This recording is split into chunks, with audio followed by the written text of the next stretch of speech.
જન્મથી જ ફિલ્મી ઘરાણું, પણ રાનીને બનવું હતું અલગ. ડિરેક્ટરોના ઘરમાં જન્મેલી એક દીકરી બની બોલિવૂડની ક્વીન.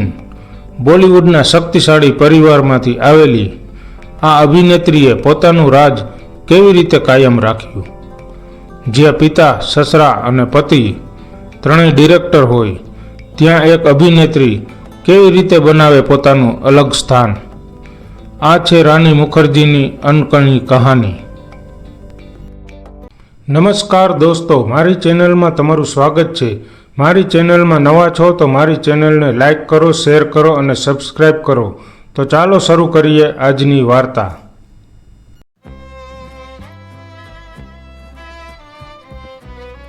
અભિનેત્રી રાની મુખર્જીએ તેમની કારકિર્દીમાં કોમર્શિયલ ફિલ્મો સિવાય તેમણે અનેક ફિલ્મોમાં કામ કર્યું છે.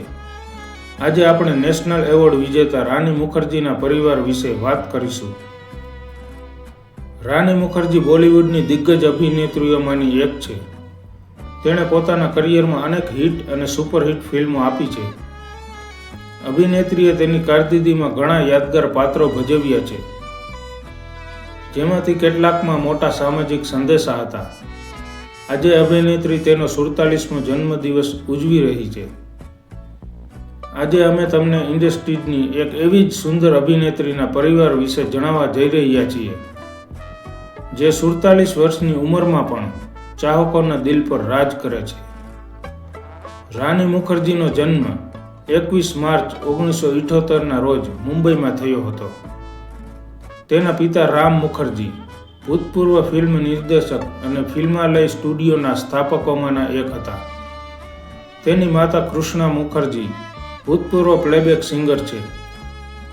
તેને એક મોટા ભાઈ રાજા મુખર્જી ફિલ્મ નિર્માતા અને દિગ્દર્શક છે.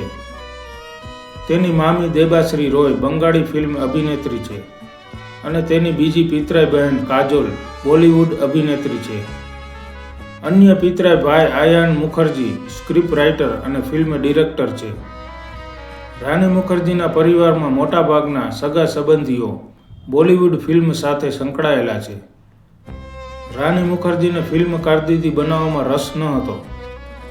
તેમણે કહ્યું, ઘરે પહેલેથી જ ઘણી બધી અભિનેત્રીઓ હતી અને હું કંઈક અલગ બનાવવા માંગતી હતી. રાની મુખર્જીએ તેનું શિક્ષણ જુહુની માણેકજી કપૂર હાઈસ્કૂલમાં મેળવ્યું હતું અને SNDT મહિલા યુનિવર્સિટીમાંથી હોમ સાયન્સમાં ડિગ્રી સાથે સ્નાતક થઈ હતી. બોલિવૂડ અભિનેત્રી 10મા ધોરણમાં હતી ત્યારે તેણે નૃત્યનું સ્વરૂપ શીખવાનું શરૂ કર્યું હતું. પરંપરાના ભાગરૂપે મુખર્જી પરિવાર દર વર્ષે સાંતાક્રુઝ વિસ્તારમાં દુર્ગા પૂજાનો તહેવાર ઉજવે છે. મુખર્જી તેના સમગ્ર પરિવાર સાથે આ તહેવારોમાં ભાગ લે છે. 1994માં દિગ્દર્શક સલીમ ખાને મુખર્જીને તેમના દિગ્દર્શન આ ગલે લગ જામાં મુખ્ય મહિલાની ભૂમિકા ભજવવા માટે સંપર્ક કર્યો. તેના પિતાએ આટલી નાની ઉંમરે ફિલ્મોમાં પૂર્ણ સમયની કારકિર્દીને નામંજૂરી કરી હતી, તેથી તેણે ઓફર નકારી કાઢી હતી. રાની મુખર્જીએ 1996માં ફિલ્મ રાજા કી આયેગી બારાતથી પોતાની એક્ટિંગ કરિયરની શરૂઆત કરી હતી. જોકે આ ફિલ્મ બોક્સ ઓફિસ પર બહુ સફળ ન રહી, પરંતુ તેમાં તેની એક્ટિંગની પ્રશંસા કરવામાં આવી હતી. 1998માં રિલીઝ થયેલી ફિલ્મ ગુલામ અને કુછ કુછ હોતા હૈ તેની કારકિર્દીનો ટર્નિંગ પોઈન્ટ સાબિત થઈ. આ ફિલ્મોની સફળતા બાદ રાની મુખર્જીએ અનેક મોટા પ્રોજેક્ટ મળવા લાગ્યા અને તે બોલિવૂડની ટોચની અભિનેત્રીઓમાંથી એક બની ગઈ. રાની મુખર્જીએ પોતાની 29 વર્ષની ફિલ્મી કારકિર્દીમાં અનેક સુપરહિટ ફિલ્મોમાં કામ કર્યું, જેમાં કુછ કુછ હોતા હૈ 1998, સાથિયા 2002, ચલતે ચલતે 2003, હમ તુમ 2004, વીર જારા 2004, કભી અલવિદા ના કહેના 2006, નો વન કિલ જેસિકા 2011 અને મર્દાની 2014.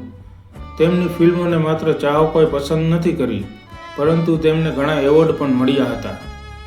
બોલિવૂડ અભિનેત્રી રાની મુખર્જી ઇન્ડસ્ટ્રીના આ સ્ટારમાંથી એક છે, જે પોતાની પર્સનલ લાઈફને લાઇમલાઇટથી દૂર રાખવાનું પસંદ કરે છે. તેમણે અનેક હિટ ફિલ્મો આપ્યા બાદ વર્ષ 2014માં બોલિવૂડના ફેમસ ફિલ્મ નિર્માતા આદિત્ય ચોપડા સાથે લગ્ન કર્યા. બંને એક દીકરીના માતા પિતા છે.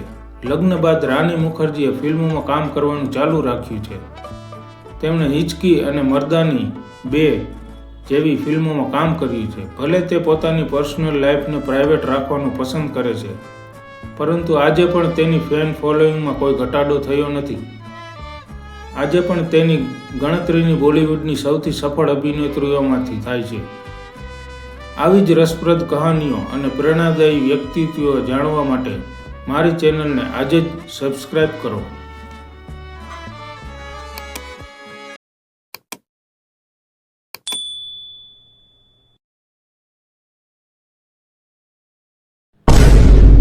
આ વિડીયો તમને ગમ્યો હોય તો મારી ચેનલને લાઈક કરો, શેર કરો અને સબસ્ક્રાઇબ કરો.